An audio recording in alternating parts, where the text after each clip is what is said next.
Hi everyone, and welcome to this week's Sunday night video. This week, as promised, I am covering the strange story of the witches of Newcastle. These 14 women and one man were hanged on the town moor after being tried and found guilty of being witches, or in the one man's case, a wizard. There isn't a huge amount of information, but I have researched as much as I can and have taken the details from a couple of different versions of the story. I hope you will find it interesting. But before we begin, can I just say, if you do enjoy this video, then please give it a thumbs up. And if you are new here or haven't already done so, then do please consider subscribing to the channel to help support the content we create. Thank you. It is completely free to subscribe. It doesn't cost you any money, but it really does help to support the channel. And I would just like to add, as I always do now, that I do record these stories live, so I do sometimes make mistakes, which I always try to rectify. So I hope this does not spoil your enjoyment of the video. In 1649, the Newcastle Council were concerned about what they believed to be a lot of witches in the city, so they sent for a witchfinder from Scotland to come to Newcastle and find all of these so-called witches. Although this particular witchfinder was never named, it is known that he would have been given 20 shillings for each witch that he found. In today's money, that would be around £100. So the job of finding witches really was worth doing, especially when you realise that initially this witchfinder found 28 witches, so would have been paid the equivalent of almost £3,000 in today's money. Some of the articles I have looked at suggested that the Newcastle witchfinder may well have been Matthew Hopkins, who was the self-appointed witchfinder general. However, I am not sure this would have been the case, but we will come to that a little later in the story. In Newcastle, the town crier would walk the streets shouting for the people of the town to come forth with any information of any known witches. And although people accusing others of being witches did not get paid, it does seem that some of them would have simply accused someone because they didn't like them, or perhaps because they had had an argument with them and wanted revenge. But whatever their reasons, eventually around 30 people were accused and taken to the town hall to be examined by the witchfinder. The unnamed witchfinder of Newcastle had various different means to find out if the accused was guilty of being a witch, and the preferred method that this particular witchfinder used was something called pricking. This involved pricking the skin of the alleged witch with a needle known as a bodkin, and if they bled, then they were not a witch. However, if they didn't bleed, then they were guilty.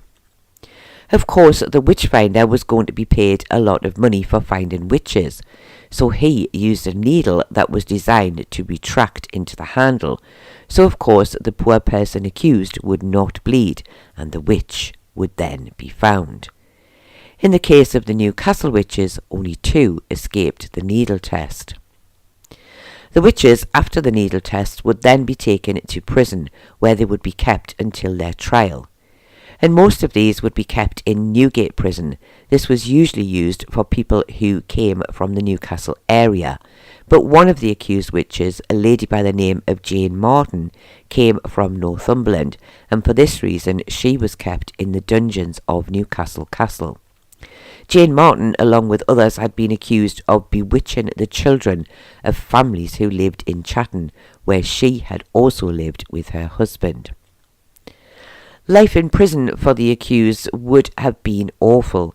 They would have most likely been chained to the walls, given very little food, and had possibly something like a chamber pot to use as a toilet. And as these 28 witches, including the wizard, were kept in prison for a year, it would have been a truly dreadful ordeal for them all. By the time of the trial, many would have died in prison, possibly because of torture used to try and make them confess to their crimes. Some, however, may be lucky enough to have been set free, and it seems that at least one alleged witch was set free, as it was thought that she simply wasn't witch-like, as she was too pretty. She was sent to be pricked again, only this time not by the Witchfinder, and on the second attempt she was found to bleed and was set free. Strangely, this did not make any of those in charge wonder if the same would happen to the other so-called witches, so sadly no one else was tested by the pricking method a second time. Had this happened, then it is possible that all of the alleged witches would have been set free. The trial of the remaining witches eventually took place at the Guildhall in Newcastle in 1650, although it doesn't seem to be clear how many went to trial. It seems that no records of any kind exist of what happened at these trials, what was asked of the accused to prove their innocence, or what evidence was given to prove their guilt. But by the end of the trial, 14 women and 1 man were found guilty and sentenced to be hanged on the town moor on August the 21st, 1650. The executions are widely believed to have taken place on the town moor, and the gallows, which had been specially built, were somewhere close to the barracks, and it was said that this was so the soldiers could be on hand to control the large crowds that had been expected to attend, and this would be one of the largest mass executions to take place in the UK. It is most likely that the witches and the one wizard would have been led from the prison through the streets of Newcastle to the site of the execution, and this no doubt would have given the crowds more chance to see the prisoners and more time to no doubt jeer at them as they passed. The execution would be done by means of the accused standing on a ladder to reach the rope, and the ladder would then be pulled away from them to allow the body to drop, and in some accounts it suggested that the ladders were actually kicked away. One of the witches, a lady by the name of Margaret Brown, had asked God for a sign of her innocence, and it was said that as soon as the ladder was taken from her, she began to bleed, much to the amazement of the onlookers, as this had always been seen as a sign of innocence. However, it was sadly not enough to save her life. It was said at the time that huge crowds had gathered on the town moor to watch the executions, and also the family members of those who were to be hanged were present too, and it was noted that the families not only had to watch their loved ones be hanged, but that they also had to listen to the crowds shouting and cheering at the idea of another witch being removed from their town. I am actually amazed that so many people wanted to go and watch the witches get hanged, as I would have thought that if they truly believed they were witches, then surely they would have been afraid that they would curse them for coming to watch their deaths. After the execution, all 15 of the witches were buried in the churchyard of St Andrews in Newcastle. And it may to some seem strange that they would have been buried here, but this was at a time before prisoners were buried within the prison walls, and it was also from a time before bodies would have been dissected for medical science, though I have to wonder if any of the medical doctors would have actually wished to dissect a so-called witch. The location of the mass grave is not entirely known, but it is believed to be in the north side of the graveyard, which was apparently an area that did not get much sunlight. And the witches would have also been buried at night without any kind of burial service. And the location of the grave is still unknown today, although I must admit that I did read an article recently that I am writing about from memory as I wasn't able to find it again, which said that in more recent times when work was being carried out in the churchyard, some bones were unearthed, and those carrying out the work claimed to have been burnt by the bones, thus allowing the story to spread that these were the witches' bones, though it is very doubtful that that story would have actually been true. The parish records for St Andrews do have entries for those buried, and after each name and a date of burial, the words "for a witch" are written. So even hundreds of years later, people would still know that these poor people had been accused of witchcraft and found guilty and hanged. Returning now briefly to my earlier mention of Matthew Hopkins and the idea that he may have been the witchfinder used at Newcastle. Now, my thoughts saying that I did not think so are based on these articles and other information. And this article appeared in the newspapers back in 1893. And it discussed the fact that Matthew Hopkins, who used the swimming method to prove a witch's guilt, had been disliked by many who thought his treatment and method of proving a witch was barbaric.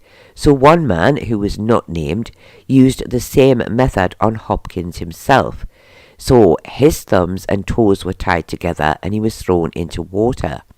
And because he floated, he was deemed a witch by his own standards and was then hanged. However, I must add here that another article suggests that Matthew Hopkins actually just died at home in 1647 from tuberculosis and is buried in St Mary's Churchyard in Essex. Now, which one of these stories is actually true? Well, I will let you decide. But as the witches of Newcastle were not found until 1649 and not hanged until 1650, it would make it impossible for Matthew Hopkins to be the witchfinder if he was already dead at the time. But of course, the other thing that we do have to remember is that the dates from so far back are also not always accurate.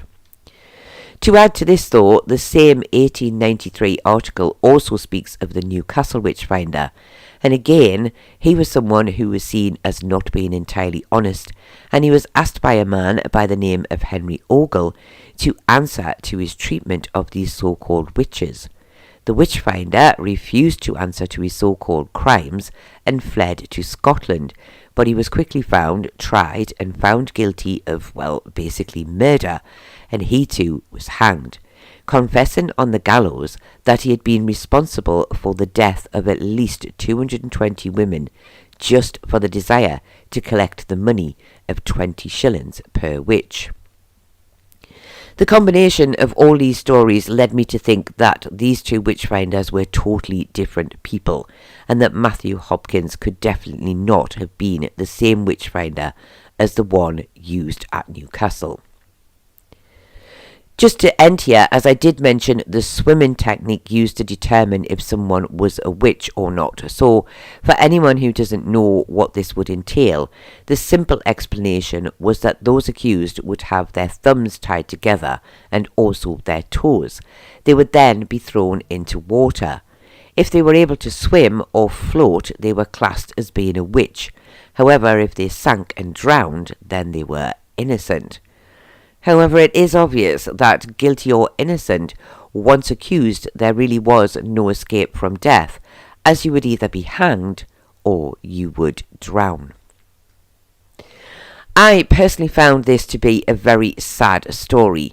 I am aware that in the past people were very superstitious and scared of things like witches, and the idea that the witches were causing their problems or bewitching their children, etc. But I am also aware of the fact that the witchfinders were usually just in it for the money. And it was a lucrative business, so I guess you can understand that part of it too. But I feel that in this case, and probably in most of the others too, the people accused of being witches were most likely to be all innocent victims of either malicious people suggesting they were witches, or the witchfinder using the most bizarre methods of proving their guilt. So in simple terms, those hanged in the past, and even some who had been burnt as well, were all really murdered by the witchfinder. And I wonder if any of these people ever felt guilty for what they had done. But what do you think? Do you think the witchfinders were all just people out to make money? Or do you think that some of them genuinely believed the people they were finding were witches and should be banished from society? Then do you think those hanged, such as the 15 at Newcastle, were all innocent victims of the time? Or do you think it's possible that some of them were really witches or wizards, causing problems for the people of the town? Do please let me know your thoughts in the comments below. I do hope that you have found this very sad and somewhat tragic story interesting. And I do have to say that I hope that you didn't hear my phone going off in the middle of the recording because somebody decided to text me, and I heard it quite loudly, but hopefully it didn't record. And I also wanted to say that I actually didn't make very many mistakes, so I do actually feel quite pleased with myself about that one again. Anyway, I do thank you all very much for watching, and I do hope to see you all again very soon.